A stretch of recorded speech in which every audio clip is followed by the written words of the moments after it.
So welcome back to my YouTube channel. तो आज हम बहुत इम्पॉर्टेंट टॉपिक पढ़ेंगे। वो कौन सा है? फार्माकोलॉजी में इम्पॉर्टेंट टॉपिक है। एज अ इमरजेंसी ड्रग्स हम इसको यूज़ करते हैं और इसको बहुत सारे यूज़ में लिया जाता है। तो हम इसके बारे में डिटेल में समझते हैं कि होता क्या है, कैटेगरी क्या है, क्लास क्या है, केमिकल नेम क्या होता है, इसका इंडिकेशन क्या है, कॉन्ट्रा इंडिकेशन क्या है, साइड इफ़ेक्ट्स, तो सारी चीज़ें A to Z सारी चीज़ें हम पढ़ेंगे। ओके, तो एस्प्रिन का केमिकल नेम क्या होता है? Acetyl salicylic acid. कैटेगरी की बात करें तो ये नसेड्स में आता है। नसेड्स यानी इसका फुल फॉर्म क्या होगा? Non steroidal anti inflammatory drugs. Okay, इसका क्लास क्या होगा? इसके अंदर 4 क्वालिटीज़ होती हैं, यानी कि ये एनाल्जेसिक होता है, एंटीपायरेटिक होता है, एंटी इन्फ्लेमेटरी होता है, प्लस एंटी प्लेटलेट्स के भी गुण इनके अंदर होते हैं। एनाल्जेसिक यानी कि ये पेन को कम करता है, पेन रिलीफ करता है। एंटीपायरेटिक यानी फीवर के अगेंस्ट भी वर्क करता है। एंटी इन्फ्लेमेटरी यानी कि किसी को इन्फ्लेमेशन, स्वेलिंग वगैरह, रेडनेस हुई है तो उसमें भी हम इसको यूज कर सकते हैं। एंटी प्लेटलेट्स यानी किसी का ब्लड बहुत ज़्यादा थिक हो गया है तो उसको थिन करने के लिए हम देते हैं एस्प्रिन। ओके, तो फार्माकोकाइनेटिक क्या होता है? इसका एक्शन क्या होगा? यानी फार्मा यानी कि जो भी ड्रग्स होती है, काइनेटिक यानी कि मूवमेंट, जो ड्रग्स है उसका मूवमेंट कैसे होता है। ठीक, तो जैसे एस्पिरिन किसी ने इनटेक की। ओके, अब एस्पिरिन इनटेक करने के बाद क्या होगा? एब्जॉर्प्शन होगा। एब्जॉर्प्शन दैट मीन्स कि वो स्टमक में जाएगा, वहाँ के स्टमक और अपर इंटेस्टाइन यानी ड्यूडेनम, वहाँ पे ये एब्जॉर्ब होगा। 1 to 2 आवर्स के अंदर एब्जॉर्ब हो जाएगा। एब्जॉर्ब होने के बाद ये कहाँ जाएगा? ब्लड में जाएगा। वहाँ पे क्या होगा? डिस्ट्रीब्यूशन होगा इसका। ओके, प्लाज्मा प्रोटीन से बाउंड होगा। कितना परसेंट? 80 to 90%, और ये ब्लड में सर्कुलेट होगा। उसके बाद ये कहाँ जाएगा? मेटाबॉलिज्म। इसका क्या होगा? मेटाबॉलिज्म होगा, यानी कि ये लीवर में जाएगा और लीवर में हाइड्रोलाइसिस होगा। इसका सैलिसिलिक एसिड का। सैलिसिलिक एसिड क्या होगा? कंजुगेशन। उसका क्या होगा? कंजुगेशन होगा। देन उसके बाद एक्सक्रीशन, ये कैसे बॉडी से बाहर निकलेगा? तो ये बॉडी से यूरिन के थ्रू बाहर निकलेगा, यानी किडनी के थ्रू। यूरिन एल्कलाइन है, एक्सक्रीशन इंक्रीज कर देता है। ओके, नेक्स्ट आता है मैकेनिज्म ऑफ एक्शन। तो एस्पिरिन बॉडी के अंदर कैसे रिएक्ट करता है? तो ये कैसे रिएक्ट करता है? जैसे किसी पर्सन को इंजरी हुई, चोट लगा, तो बॉडी से एक एंजाइम सिक्रीट होता है, COX enzyme. Okay, COX enzyme का फुल फॉर्म क्या होता है? साइक्लोऑक्सीजिनेज एंजाइम होता है जो बॉडी से सिक्रीट होता है। ठीक, जब बॉडी से सिक्रीट होगा, जो टिश्यू वगैरह है वहाँ से सिक्रीट होगा, तो क्या होगा? एंजाइम रिलीज होगा और क्या करेगा? प्रोस्टाग्लैंडिन का फॉर्मेशन करेगा। प्रोस्टाग्लैंडिन क्या करता है? दर्द को इन्हेंस करता है। ठीक, दर्द को प्रोड्यूस करता है, यानी पेन। अब क्या होगा? ये तो हुआ नॉर्मल एक्शन कि इंजरी हुई, कॉक्स एंजाइम रिलीज हुआ, प्रोस्टाग्लैंडिन को प्रोड्यूस किया कॉक्स ने, एंड पेन स्टार्ट हो गया। अब पेन स्टार्ट हो गया है तो कौन सी मेडिकेशन लेंगे? एस्पिरिन लेंगे। एस्पिरिन क्या करता है? कॉक्स एंजाइम को प्रोड्यूस ही नहीं होने देता, जिसके वजह से जो दर्द है यानी पेन है वो डिक्रीज हो जाता है, वो कम हो जाता है और ये अपना मेडिकेशन काम कर जाता है। तो अगर हम बात करें कॉक्स एंजाइम 3 टाइप के होते हैं, कॉक्स फर्स्ट, सेकंड, थर्ड, लेकिन हम इसमें 2 ही पढ़ेंगे, COX first and COX second. तो जो कॉक्स होता है इसका फुल फॉर्म मैंने बताया, साइक्लोऑक्सीजिनेज होता है, एंड ये 2 टाइप के होते हैं, कॉक्स फर्स्ट, कॉक्स सेकंड। जो कॉक्स फर्स्ट होता है ये क्या करता है? Stomach protection and blood clot करने में हेल्प करता है। और जो कॉक्स सेकंड होता है ये कब प्रोड्यूस होता है, कब रिलीज़ होता है? जब पेन होता है, स्वेलिंग होती है, फीवर होता है, तो ये बॉडी में एंजाइम प्रोड्यूस होता है।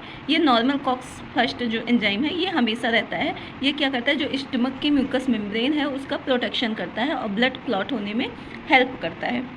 ओके, तो हम देख लेते हैं कि कॉक्स फर्स्ट कैसे एक्शन, ये मेडिकेशन कैसे इस पर एक्शन करती है। तो ये क्या करेगा? एस्पिरिन हम लेंगे ये, तो ये क्या करेगा? कॉक्स फर्स्ट को ब्लॉक कर देगा, जिसके वजह से थ्रम्बोक्सान A2 ये फॉर्म ही नहीं होगा बॉडी में। प्लेटलेट्स एग्रीगेशन यानी प्लेटलेट से चिपक जाएगा, जिस 7 to 10 डेज एग्रीगेशन होगा, यानी ये प्लेटलेट से चिपक जाएगा 7 to 8 डेज तक, जिसकी वजह से जो प्लेटलेट्स है वो फॉर्मेशन ही नहीं होगा और ब्लड पतला हो जाएगा। ओके, ये 7 to 8 डेज ये लाइफ स्पैन होता है। प्लेटलेट 7 to 10 डेज ही रहता है, उसके बाद डेज 7 to 10 डेज ही रहता है। तो इसलिए हम ये मेडिकेशन क्या करता है, 7 to 10 डेज़ के लिए प्लेटलेट्स का फॉर्मेशन बंद कर देता है उससे चिपक के। ओके, तो जब प्लेटलेट्स का फॉर्मेशन ही नहीं होगा तो ब्लड ऑब्वियस बात है कि वो पतला हो जाएगा। ओके, नेक्स्ट आता है कॉक्सिकेंट।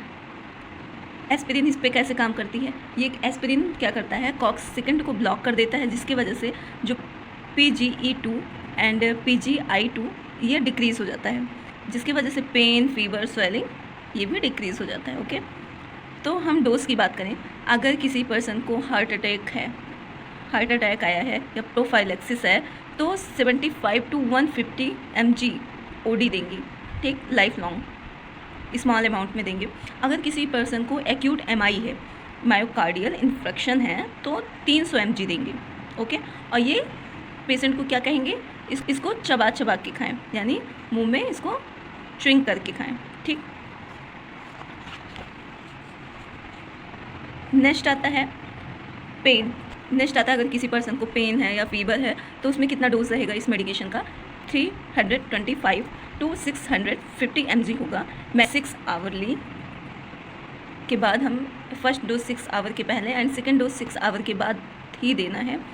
एंड इन्फ्लामेशन, अगर किसी पर्सन को इन्फ्लामेशन है लाइक रूमेटिक फीवर है तो उसको 3 ग्राम पर डे उसको देना है। कॉन्ट्रा इंडिकेशन क्या हो सकता है, एब्सोल्यूट क्लिनिकल सिम्टम्स, लाइक मतलब कि हमें देना ही नहीं है एस्पिरिन को, चाहे जितना कुछ हो जाए लेकिन देना ही नहीं है। अगर हम दे दिए एस्पिरिन को इन सारी कंडीशनों में तो क्या होगा, जान भी जा सकती है पर्सन की। तो हम क्या करेंगे, तो पहला क्या है कॉन्ट्रा इंडिकेशन कि 16 साल के बच्चों को नहीं देना है, अगर साथ ही उनको वायरल फीवर है तो नहीं देना है, नहीं तो क्या हो सकता है, रेस सिंड्रोम हो सकता है और फेटल होता है, यानी कि डेथ होने के पूरे चांसेस होते हैं। ओके, एक्टिव पेप्टिक अल्सर या GI ब्लीडिंग, क्योंकि ये क्या करता है, अल्सर को ब्लास्ट कर सकता है, ब्रेकआउट कर सकता है, ठीक, जिसकी वजह से पर्सन की डेथ हो सकती है। GI ब्लीडिंग यानी पहले से ही ब्लीडिंग हो रही है और अगर एस्पिरिन ड्रग्स देंगे तो उसकी वजह से क्या होगा कि ब्लड पतला हो जाएगा और ब्लीड होगा और ज़्यादा ब्लड लॉस होगा। ओके, तो इसको नहीं देना है पेशेंट को। ब्लीडिंग डिसऑर्डर, जैसे किसी को हीमोफीलिया है, थ्रोम्बोसाइटोपिनिया है। हीमोफीलिया लाइक इसमें क्या होता है कि ब्लीडिंग स्टॉप ही नहीं होती, क्लॉटिंग फैक्टर एब्सेंट हो जाते हैं। तो जब क्लॉटिंग फैक्टर ऑलरेडी नहीं है, प्लेटलेट्स ऑलरेडी नहीं है, तो उसमें क्या होगा, हीमोफीलिया में वैसे ही ब्लड लॉस हो रहा है पर्सन का, तो इसमें क्या होगा कि ब्लड और लॉस होगा, जिसकी वजह से पेशेंट की डेथ हो सकती है। थर्ड ट्राइमेस्टर प्रेगनेंसी, डक्टस आर्टियोसिस होगा। जो डक्टस आर्टियोसिस क्या होता है, अगर इसमें हम देंगे तो क्या होगा, लेबर क्या होगा, डिले होगा।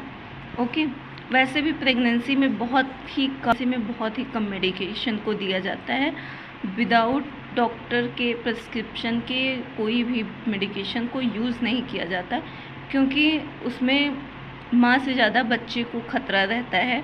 जैसे उसमें बहुत सारी कंजेनाइटल एबनॉर्मलिटीज़ हो सकती हैं, बहुत सारे डिफेक्ट्स हो सकते हैं, ग्रोथ एंड डेवलपमेंट अच्छे से नहीं होगा, तो इसलिए विदाउट डॉक्टर प्रिस्क्रिप्शन के प्रेगनेंसी में कोई भी ड्रग्स नहीं लिया जाता। नेक्स्ट आता है एस्पिरिन एलर्जी या अस्थमा। ओके, अगर किसी पर्सन को एस्पिरिन से एलर्जी है या उसको अस्थमा है तो क्या करते हैं, उसको ये ड्रग्स नहीं देते, नहीं तो क्या कॉज कर सकता है, ब्रोंकोस्पाज्म, यानी कि जो ब्रोंकाई होती है वो सिकुड़ जाती है, कॉन्स्ट्रिक्ट हो जाती है, जिसकी वजह से ब्रीथिंग लेने में और ज़्यादा डिफ़िकल्टी होती है और पेशेंट की जान भी जा सकती है। नेक्स्ट आता है 6 जो है वो 7 डेज़ बिफोर सर्जरी, उसको हम नहीं देते हैं। क्यों नहीं देते हैं, ब्लीडिंग टाइम है वो इंक्रीज़ हो जाता है और ब्लीडिंग टाइम इंक्रीज़ नहीं होना है, क्योंकि अगर सर्जरी करेंगे डॉक्टर्स तो क्या होगा कि ब्लड लॉस होगा, वो जल्दी से क्लॉट नहीं होगा, उसका क्लॉटिंग टाइम डिले हो जाएगा और बहुत ज़्यादा एक्सेसिव अमाउंट में ब्लड लॉस होगा, इसलिए अवॉइड करते हैं, नहीं देते हैं 7 डेज़ पहले सर्जरी के। ओके, क्योंकि 7 to 10 डेज़ होता है प्लेटलेट्स की लाइफ स्टाइल, तो फिर उसके 10 डेज़ बाद वो प्लेटलेट्स डिस्ट्रॉय होकर दूसरा प्लेटलेट्स का फॉर्मेशन हो जाता है। तो इसलिए 7 डेज़ के अंदर अगर सर्जरी होनी है तो नहीं देना है एस्पिरिन को। ओके, नेक्स्ट आता है साइड इफ़ेक्ट। क्या क्या साइड इफ़ेक्ट्स हो सकते हैं एस्पिरिन लेने से? तो जीआई इरिटेशन हो सकता है, अल्सर की वजह से ब्लैक स्टूल देखने को मिलेगा। नेक्स्ट ब्लीडिंग हो सकती है, ड्यूरिंग ब्रश करते समय गम ब्लीड हो सकता है, ब्लीडिंग हो सकती है। Tinnitus plus vertigo. टिनिटस यानी कि ऐसे जैसे सनसनाहट की आवाज़ सुनाई देगी, और वर्टिगो, इसके साथ ही वर्टिगो आ रहा है यानी सडन फॉल डाउन हो जाना। तो ये क्या होगा? सैलिसिलिज्म का फर्स्ट साइन होता है, यानी कि इसका एस्पिरिन का साइड इफ़ेक्ट होता है। तो हमें क्या करना है? डॉक्टर्स को तुरंत दिखाना है। ओके, इसमें डिले नहीं करना है। देन आता है ब्रोंकोस्पाज्म। ब्रोंकोस्पाज्म हो सकता है एंड रेयर्स सिंड्रोम हो सकता है अगर हम 10 साल के कम, प्लस वायरल फीवर है बच्चों को फीवर है तो हम मेडिकेशन को नहीं दे सकते हैं। ठीक, मैंने बताया आप लोगों को। अगर इसमें कोई भी डाउट हो तो प्लीज़ कमेंट करके पूछ लीजिएगा, और कोई और भी टॉपिक को एक्सप्लेन करना हो तो कमेंट में उसको लिख दीजिएगा, मैं उस पर नोट्स बना के एक्सप्लेन कर दूंगी। एंड इसके बाद हम पढ़ेंगे नर्सिंग मैनेजमेंट इसी में वीडियो में बताऊंगी, तो थोड़ा लंबा हो जाएगा, इसलिए मैं नेक्स्ट पार्ट में उसको डिस्कस करूंगी।